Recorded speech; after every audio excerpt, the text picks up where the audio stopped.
Please అధ్యక్ష, నేను ఈ ఉద్యోగులకు సంబంధించినటువంటి అంశం మాట్లాడాలనుకుంటా ఉన్నాను. ఎందుకంటే ప్రభుత్వ ఉద్యోగులు అనేవాళ్ళు ప్రభుత్వానికి రథచక్రాలు లాంటి వాళ్ళు సంతోషంగా ఉంటేనే అభివృద్ధి కార్యక్రమాలు, సంక్షేమ కార్యక్రమాలన్నీ కూడా ప్రజలకు సజావుగా చేరేటువంటి అవకాశం ఉంటుంది.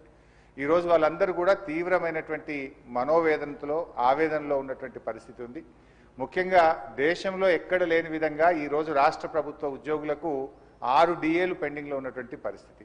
అదేవిధంగా పీఆర్సీ అధ్యక్ష, ఈ ప్రభుత్వం వచ్చి 2 సంవత్సరాలైనా ఇంతవరకు పీఆర్సీ ఇయ్యలేదు. ఉద్యోగులందరూ కూడా కోరుతా ఉన్నారు వెంటనే పీఆర్సీ విడుదల చేయాలని. గతంలో కేసీఆర్ గారు 43-39% పీఆర్సీని మా ప్రభుత్వం ఇచ్చింది అధ్యక్ష. అదేవిధంగా ఉద్యోగులకు ఎంప్లాయీస్ హెల్త్ ఇన్సూరెన్స్ స్కీమ్ ఆ రోజు మేము జీవో కూడా ఇచ్చాం. దాన్ని మీరు అమల్లోకి తెస్తామని చెప్పి మేనిఫెస్టోలో పెట్టి కూడా ఈహెచ్ఎస్ స్కీమ్ను అమల్లోకి తేలేదు. దాన్ని కూడా వెంటనే అమల్లోకి తేవాలి. ఉద్యోగుల జీపీఎఫ్ తదితర బకాయిలన్నీ కూడా విడుదల చేయాలని మీ ద్వారా ప్రభుత్వాన్ని కోరుతున్నాం అధ్యక్ష. ముఖ్యంగా రిటైర్డ్ ఉద్యోగులైతే ఈ మధ్య మనం చూస్తూ ఉన్నాం, 39 మంది రిటైర్డ్ ఉద్యోగులు బెనిఫిట్స్ ప్రభుత్వం నుంచి వాళ్ళ సేవింగ్స్ వాళ్ళకి ఇవ్వకపోవడం వల్ల వైద్యం కూడా చేయించుకోలేక ఈరోజు 39 మంది రిటైర్డ్ ఉద్యోగులు మరణించారు.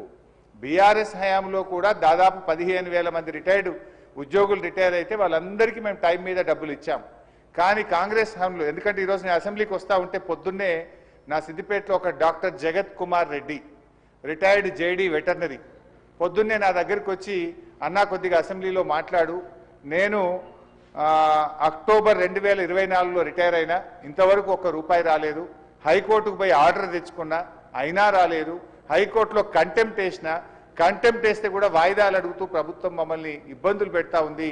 మా రిటైర్డ్ ఉద్యోగుల పెన్షన్ బెనిఫిట్లు ఇప్పించండి, చావు బతుకుల్లో ఉన్నటువంటి మమ్మల్ని కాపాడండి. 30-35 ఏళ్ళు ప్రభుత్వానికి సేవ చేసినటువంటి రిటైర్డ్ ఉద్యోగులను ఈ రకంగా వేధించడం ప్రభుత్వానికి తగదు, దయచేసి ప్రభుత్వం దృష్టికి తీసుకుపోండి అని చెప్పి పొద్దున్నే నా ఇంటికి 7 గంటలకే వచ్చి కూర్చున్నాడు సార్. నేను బయటకు వచ్చేసరికి ఏంది ఇంత పొద్దున్న వచ్చినావంటే, ఇట్లా ఉందన్న ఆరోగ్యం బాగాలేదని చెప్పమంటే బట్టి గారికి చెప్తా తప్పకుండా ఈరోజు నేను మాటించి వచ్చి ఈరోజు చెప్తా ఉన్నాను అధ్యక్ష. అదేవిధంగా అధ్యక్ష, సిపిఎస్ ఉద్యోగులను ఓపీఎస్గా మారుస్తామని ఆ రోజు కాంగ్రెస్ పార్టీ ఎన్నికల్లో హామీ ఇచ్చింది. మరి ఎప్పటిలోగా ఓల్డ్ పెన్షన్ స్కీమ్ అమలు చేస్తారు? మరి ఈలోపు గత 2 సంవత్సరాల నుంచి సిపిఎస్ కింద రాష్ట్ర ప్రభుత్వం కట్టాల్సిన కాంట్రిబ్యూషన్ డబ్బులను కూడా మీరు కట్టకుండా దాన్ని దారి మళ్లిస్తా ఉన్నారు. అసలు కాంట్రిబ్యూషను కట్టలేరు, ఓపీఎస్ తేకపోవడం వల్ల 2 లక్షల మంది సిపిఎస్ ఉద్యోగుల భవిష్యత్తు ఈరోజు ప్రశ్నార్థకంగా మారుస్తా ఉన్నారు. దయచేసి సిపిఎస్ కాంట్రిబ్యూషన్ కట్టండి, ఓపీఎస్ విధానాన్ని ఇచ్చిన మాటకు కట్టుబడి తక్షణమే అమల్లోకి తేవాలని చెప్పి మీ ద్వారా కోరుతున్నాం అధ్యక్ష. అదేవిధంగా పోలీస్ డిపార్ట్మెంట్లో కూడా అధ్యక్ష, సరెండర్ లీవులు 5 సరెండర్ లీవులు పెండింగ్లో ఉన్నాయి. టీఏలు రావట్లేదు, డిఏలు రావట్లేదు, స్టేషన్ అలవెన్స్ రావట్లేదు. మొన్న ఒక జూబ్లీ హిల్స్ ఎలక్షన్ ఉంటే యూసఫ్ కూడా బటాలియన్ మాత్రం సరెండర్ లీవులు, టీఏ డిఏలు ఇచ్చిండ్రు.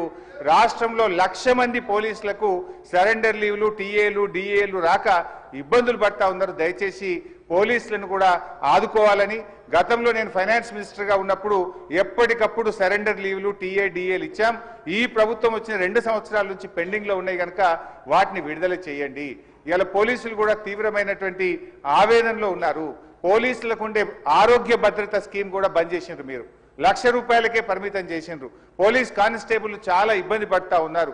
ఆరోగ్య భద్రతను పునరుద్ధరించండి, గతంలో మాదిరిగా కార్పొరేట్ వైద్యం పోలీసులకు అందించాలని చెప్పి కోరుతూ కాంగ్రెస్ పార్టీ ఎన్నికల మేనిఫెస్టోలో తక్షణమే మేము ఉద్యోగులకు పీఆర్సీ ఇస్తాము, పెండింగ్ డిఏలు ఇస్తాము, బకాయిలు ఇస్తాము, ఓపీఎస్ తెస్తామని మాట ఇచ్చి ఈరోజు కాంగ్రెస్ పార్టీ 2 ఏళ్లైనా అమలు చేయకుండా మోసం చేస్తా ఉంది. జరిగిన అన్యాయం ఇప్పటికే చాలా జరిగింది. తక్షణమే ఇప్పటికైనా ఉద్యోగులకు, రిటైర్డ్ ఉద్యోగులకు, పోలీసులకు ఇచ్చిన హామీకి కట్టుబడి మేలు చేయండి అని చెప్పి మీ ద్వారా ఆర్థిక మంత్రి, డిప్యూటీ సీఎం గారిని నేను కోరుతా ఉన్నా అధ్యక్ష. అధ్యక్ష, గౌరవ సీనియర్ శాసనసభ్యులు హరీష్ రావు గారు ప్రస్తావన చేసిన అంశాలన్నిటిని కూడా నోట్ చేసుకున్నాం అధ్యక్ష. కానీ సభ దృష్టికి కొన్ని విషయాలు, ఈరోజు హరీష్ రావు గారు వారి పార్టీకి సంబంధించి ఉద్యోగస్తుల గురించి, వారి సంక్షేమం గురించి మాట్లాడుతున్నారంటే ఏ విధంగా ఉందంటే దయ్యాలు వేదాలు వలికినట్టు ఉంది అధ్యక్ష. ఉద్యోగస్తులకి ప్రతి నెల వారి జీతభత్యాలకు సంబంధించి 20 తారీఖు వరకు జీతాలు ఇయ్యలేని పరిస్థితుల్లో వారి ప్రభుత్వం నడిపారు. ఇప్పుడు వారి ఉద్యోగస్తుల గురించి మాట్లాడుతూ ఉన్నారు అధ్యక్ష. ఏదేమైనప్పటికీ ఉద్యోగస్తులకు సంబంధించిన సంక్షేమం, వారికి రావాల్సిన జీపీఎఫ్ కానీ, రిటైర్ అయిన పబ్లిక్ సర్వెంట్స్ సంబంధించిన అంశం విషయంలో ఒక సిస్టమ్ని ఏర్పాటు చేసుకొని వారికి ఏ విధమైన ఇబ్బంది రాకుండా అన్ని విధమైన చర్యలు తీసుకుంటామని గౌరవ సభ్యులకు తెలియజేస్తున్నారు. శ్రీ మాజిద్ హుస్సేన్.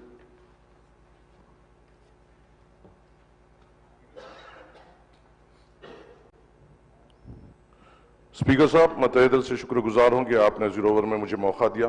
मैं आपके जरिए से हुकूमत के सामने ये बताना चाहता हूं साहब कि नामपल्ली हलके में मेजर गवर्नमेंट हॉस्पिटल से जो रियासत तेलंगाना के सबसे बड़े हॉस्पिटल है, एक है एमएनजे कैंसर हॉस्पिटल, दूसरा है नीलोफर चिल्ड्रंस हॉस्पिटल, तीसरा है सरोजनी देवी हॉस्पिटल और एक सबसे बेहतर परफॉर्मिंग नामपल्ली वार्ड हॉस्पिटल है साहब, जिसके ऊपर हुकूमत की नजर होना सख्त जरूरी है।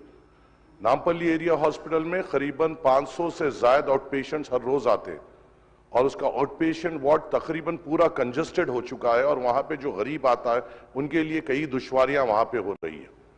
और खास तौर से वहां पे जो डॉक्टर्स के पोस्ट है, चाहे वो नामपल्ली एरिया हॉस्पिटल रही है या नीलोफर रही है या सरोजनी और एमएनजे, कई डॉक्टर्स के पोस्ट वेकेंट है और जो प्रेजेंट डॉक्टर्स हैं उनके ऊपर बहुत ज्यादा प्रेशर बढ़ गया है इतने ज्यादा नंबर्स को कैटर करने के लिए।